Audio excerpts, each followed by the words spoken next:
நம்ம நந்தினி ஓடி போயிட்டாலாம் ராம்கி.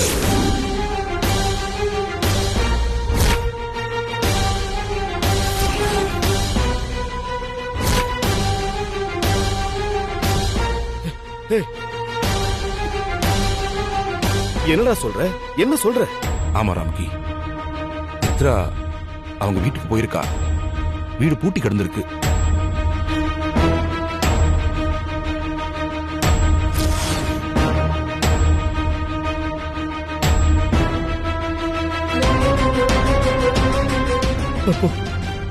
அப்போ என் மகனுக்கு கல்யாணம் நடக்காத தர்மா? ப்ளீஸ் டென்ஷன் ஆகாத. தர்மா சொல்றா, என் பையன் கல்யாணம் நடக்காதுல்ல? ஏய் ராம்கி, ராம்கி, ராம்கி, ஒண்ணு இல்ல, ஒண்ணு இல்ல, ஒண்ணு இல்ல. Relax Ramki, relax. மித்ரா, என்னமா பாத்துட்டு இருக்க? போய் தண்ணி எடுத்துட்டு வா, போ. மித்ரா, உன்னதான் சொல்றேன், போய் தண்ணி எடுத்துட்டு வா, போ. Okay sir. Relax, relax, relax. ஒண்ணு இல்ல, ஒண்ணு இல்ல. Cool down. இந்தாங்க சார். குடு. டாக்டர் தண்ணி குடிங்க. குடி.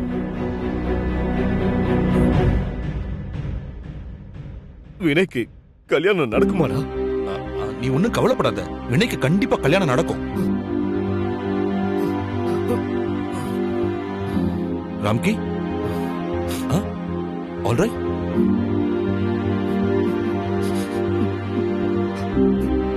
தர்மா, நீ நல்லா விசாரிச்சியாடா? அவங்க எங்கேயாவது வெளியில போயிருக்க போறாங்க? இல்லடா, நான் நல்லா விசாரிச்சுட்டேன். நம்ம நினைச்ச மாதிரி அவங்க நல்லவங்க கிடையாது, ஃப்ராடு. பணத்துக்காக ஊர் ஊரா போய் பணக்காரங்களா பார்த்து இந்த மாதிரி வேலைகளை செய்யறவங்க. உண்மையான நந்தினி வீட்டு பக்கத்துல இவங்க இருந்திருக்காங்க. அவங்க கதையை கேட்டுட்டு அவங்கள மாதிரியே வந்து இங்க வந்து நம்மளை ஏமாத்திருக்காங்க. அவங்களுக்கு பணம் தான் தேவைன்னா எவ்வளவு கேட்டதாலும் நான் கொடுத்துருப்பேனடா. ஏண்டா கடைசி நேரத்துல இப்படி பண்ணிட்டாங்க? டேய், எல்லாரும் வந்துட்டாங்கடா. இந்த நேரத்துல ஒண்ணு ஓடி போயிட்டான்னு சொன்னா என்னால தாங்கிக்க முடியலடா, தாங்கிக்க முடியல. இந்த விஷயம் வாசுவுக்கு மட்டும் தெரிஞ்சா அவளால தாங்கிக்க முடியாம உயிரையே விட்டுருவாடா.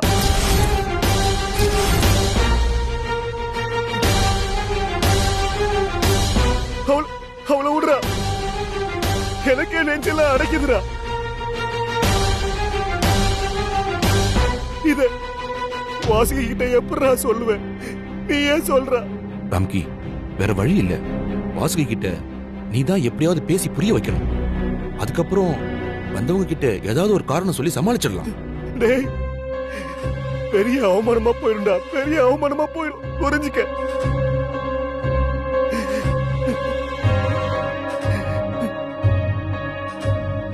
டேய், நான் பேசாம செத்துறேன்டா.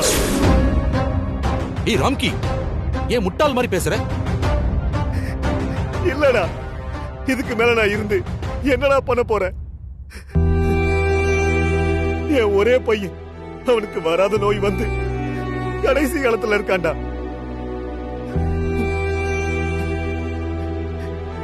இந்த விஷயமும் வாசுகிக்கு தெரிஞ்சா அவ உயிரையே விட்டுருவாடா. அதையெல்லாம் நான் பாக்குறதுக்கு முன்னாடி நான் போய் சேர்ந்துடுறேன்டா, சேர்ந்துடுறேன். இவ்வளவு சொத்து பத்து இருந்தோம் என்னடா பிரயோஜனம்? சொல்லுடா, நான் எதுக்குடா வாழணும்? நீயே சொல்லு. இத்தனை நாள் கௌரவத்தோட வாழ்ந்துட்டேன்டா, அதே கௌரவத்தோட நான் செத்து போயிடலாம்டா. ஏய் ராம்கி, ஏன்டா இப்படி எல்லாம் பேசுற? இல்லடா, நான் கௌரவத்தோடவே செத்து போயிடுறேன்டா. அதே கௌரவத்தோட செத்து போயிடுறோம். நான் கௌரவத்தோடவே செத்து போயிடுறேன்டா. செத்து போயிடுறோம். செத்து போயிடுறேன்டா. செத்து போயிடுறோம். செத்து போயிடுறேன்டா. டாக்டர், நீங்க தப்பா நினைக்கலன்னா ஒன்னு சொல்லணும். சொல்லுமா.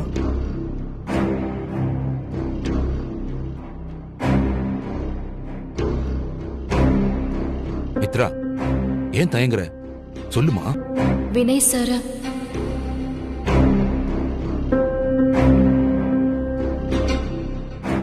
சார் நான் கல்யாணம் பண்ணிக்கிறேன்.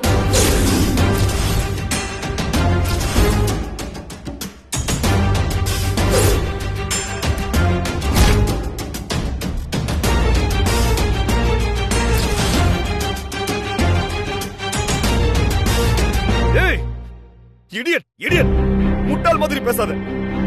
இருக்கிற நிலைமையில நீ வேற. போ போ முதல்ல.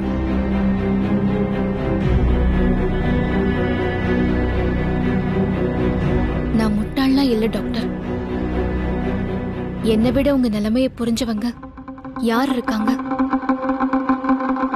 நான் சீரியஸா தான் கேக்குறேன் டாக்டர்.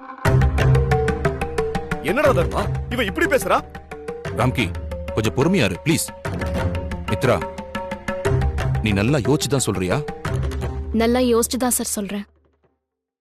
எனக்கு ஒரு குழப்பமும் இல்ல.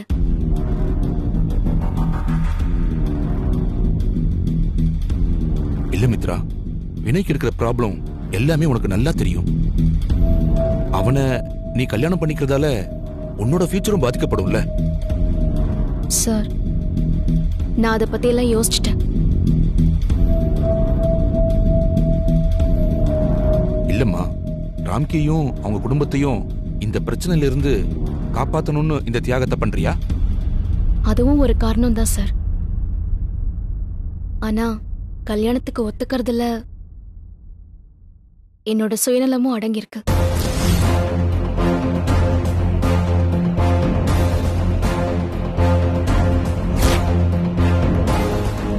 இதுல என்ன உன்னோட சுயநலம்? அந்த பொண்ணுக்கு நீங்க பணமா நகையா என்ன பண்ணணும்னு நினைச்சீங்களோ அதுல எனக்கு 15 லட்சம் மட்டும் கொடுத்தா போதும்.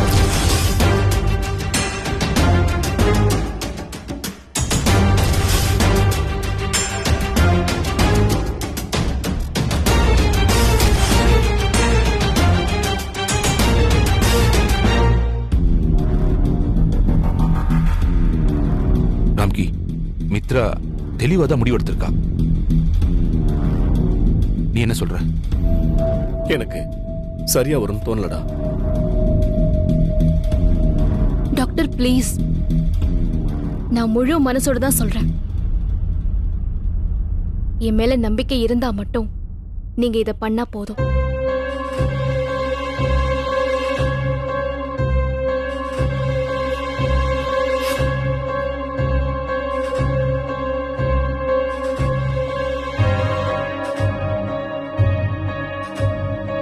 எனக்கு உன் மேல நம்பிக்கை இல்லாம இல்லம்மா. நான் என்ன சொல்றேன்னு புரிஞ்சு. ராம்கி, ஒரு நிமிஷம். ஆமா மித்ரா, உனக்கு எதுக்கு இப்போ இவ்வளவு பணம்? டாக்டர், இப்போதைக்கு அதை என்னால் சொல்ல முடியாது. நீங்களும் என்கிட்ட எதுவும் கேட்காதீங்க ப்ளீஸ்.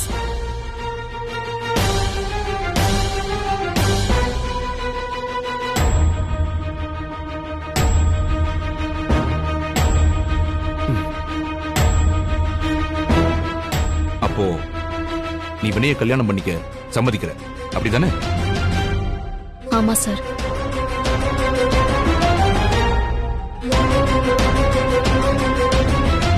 இதுல யாருடைய நிர்பந்தமும் இல்லல்ல? இல்ல சார். மனப்பூர்வமா நான் இந்த கல்யாணத்துக்கு சம்மதிக்கிறேன்.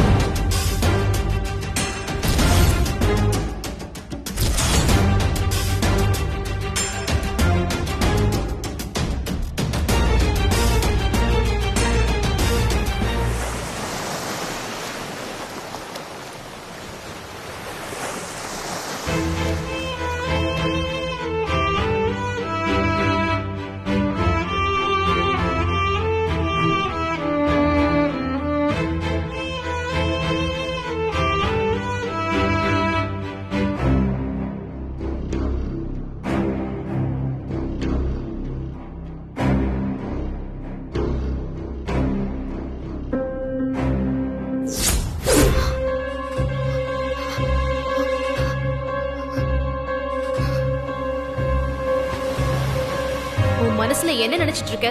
பெரிய புரட்சி பெண், புதுமை பெண்ணுன்னா இல்ல. உன் குடும்பத்துக்காக யாரும் செய்ய துணியாத ஒன்ன செஞ்சு பெரிய தியாகின்னு பேர் எடுக்க போறியா?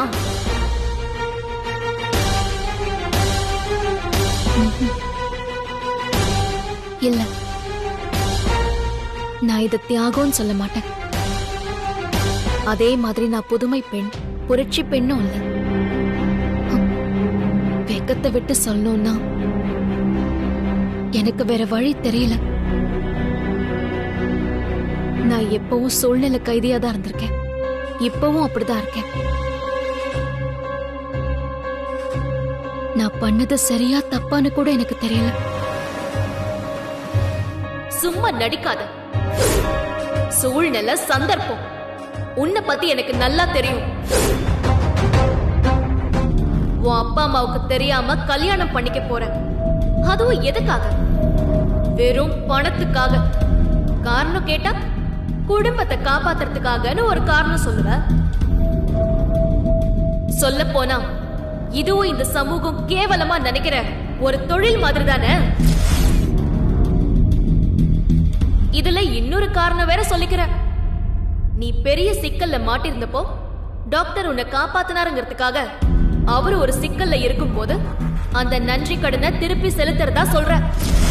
சீ, வெக்கமா இல்ல உனக்கு? உனக்கு பணம் தேவை இல்லனா வினய் சார கல்யாணம் பண்ணிக்கிறேன்னு சொல்லிருப்பியா? சொல்லு. உள்ளுக்குள்ள சுயநலமா இருந்துகிட்டு வெளியில குடும்பம், தியாகம், நன்றி கடன்னு பெருமை அடிச்சிட்டு இருக்க. ஆமா, என் மக பிறந்ததே என் கௌரவத்தை காப்பாத்துதான்னு பெருசா பெருமைப்பட்டு இருக்காரே உன் அப்பா. அவருக்கு இந்த விஷயம் தெரிஞ்சா என்ன ஆகும்னு யோசிச்சியா? ஊருக்குள்ள உன் கல்யாண விஷயம் தெரிஞ்சா என்ன ஆகும்? சொல்லு சொல்லு. போதும் போதும், என்ன கேள்வி கேட்டு சாகடிக்காத. நான் பண்ணது சரியா தப்பானலாம் எனக்கு தெரியாது. வேணும்னா அந்த கடல் கிட்ட கேளு, அந்த வானத்து கிட்ட கேளு, நான் நம்புற என் சாமி கிட்ட கேளு.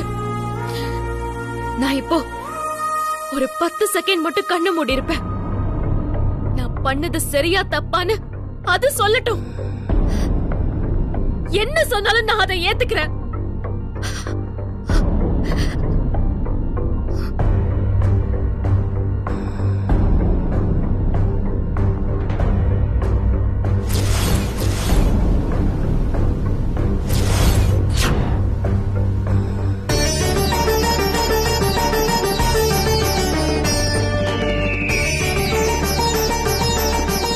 கவலைப்படாத, நீ போற பாதை சரியான பாதை தான். மனசை போட்டு குழப்பிக்காத.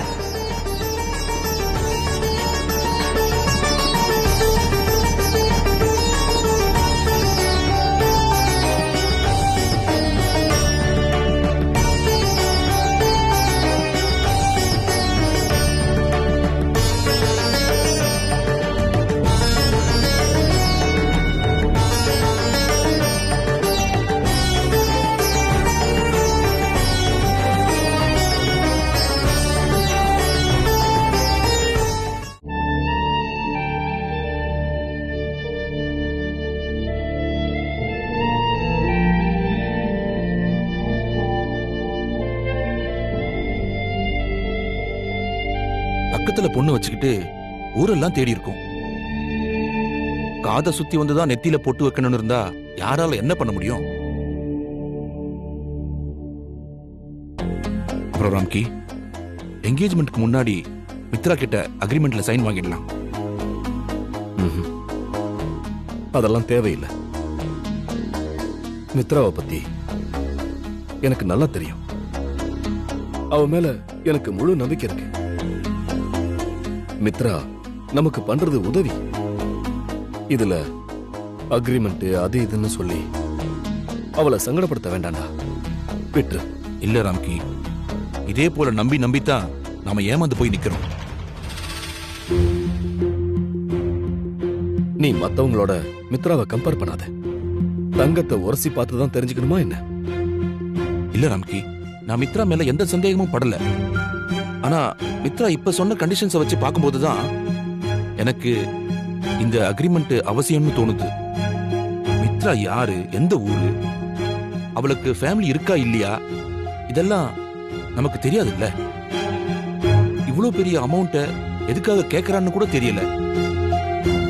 இதெல்லாம் வச்சு பார்க்கும்போது மித்ரா ஏதோ பெரிய சிக்கல்ல இருக்கான்றது மட்டும் நல்லா தெரியுது. ஆனா ராம்கி, மித்ரா அந்த நந்தினி மாதிரிலாம் நம்மளை ஏமாத்திட்டு ஓட மாட்டா. கண்டிப்பா அவ வினய கல்யாணம் பண்ணிப்பா. ஆனா கல்யாணத்துக்கு அப்புறமும் அவ இப்படியே இருப்பான்னு நம்மளால உறுதியா சொல்ல முடியாதுல்ல. நீ என்ன சொன்னாலும் என்னால இதை ஏத்துக்க முடியாது தர்மா. நீ இந்த அக்ரிமெண்ட் அந்த கான்செப்ட விட்டுரு. அவளை பத்தி உனக்கு தெரியாததெல்லாம் எனக்கு தெரியும். ஹேய், விசுவாசம்னா அது மித்ரா தான். எனக்கும் மித்ரா மேல நம்பிக்கை இருக்கு, அத நான் இல்லைன்னு சொல்லல. ஆனா இந்த அக்ரிமெண்ட்ங்கிறது நீ அவளுக்கு கொடுக்கிற வாக்குறுதியையும் அவ நமக்கு கொடுக்கிற வாக்குறுதியையும் ரெண்டு பேரும் பரஸ்பரம் நிறைவேற்றி கொடுக்கறதுக்காகத்தான். ஃபியூச்சர்ல யாருக்கு எப்ப என்ன வேணாலும் நடக்கலாம். ஒருவேளை உன்னால கூட அவளுக்கு கொடுத்த வாக்குறுதியை காப்பாற்ற முடியாம போச்சுன்னா பாவம், அவ எங்க போய் நிப்பா? இந்த அக்ரிமெண்டே ரெண்டு தரப்புக்கும் சேஃப்டிக்காக மட்டும்தான்.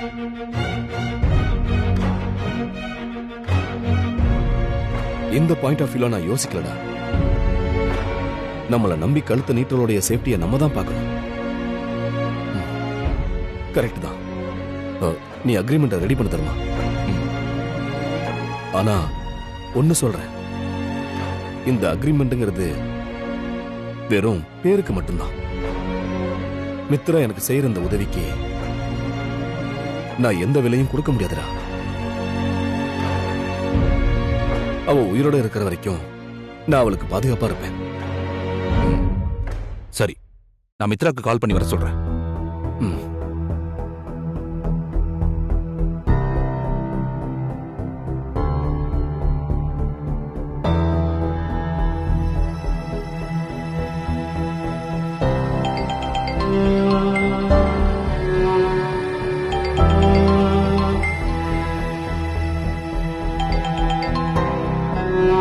ஹலோ, மித்ரா, நான் தர்மன் பேசுறேன்.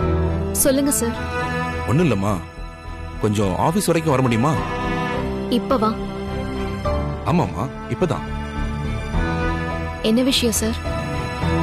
ஆ, அது நீ வினய கல்யாணம் பண்ணிக்க சம்மதிச்சிருக்க இல்லையா? அதான் ஒரு அக்ரிமெண்ட் ஒன்னு ரெடி பண்ணிருக்கோம். நீ வந்து ஒரு தடவை படிச்சு பார்த்துட்டு சைன் பண்ணணும்.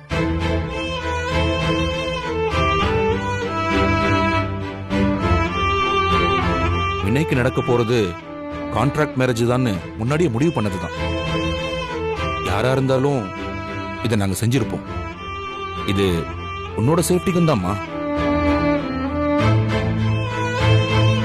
சரி சார், நான் வரேன். குட். லொகேஷன் உன் மொபைலுக்கு அனுப்புறேன். ஓகே? Okay sir.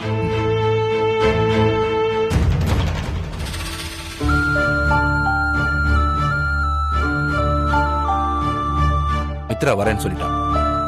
ஆனா இங்க வேண்டாம், என் ஆபீஸ் போயிடலாம். ம், ம்.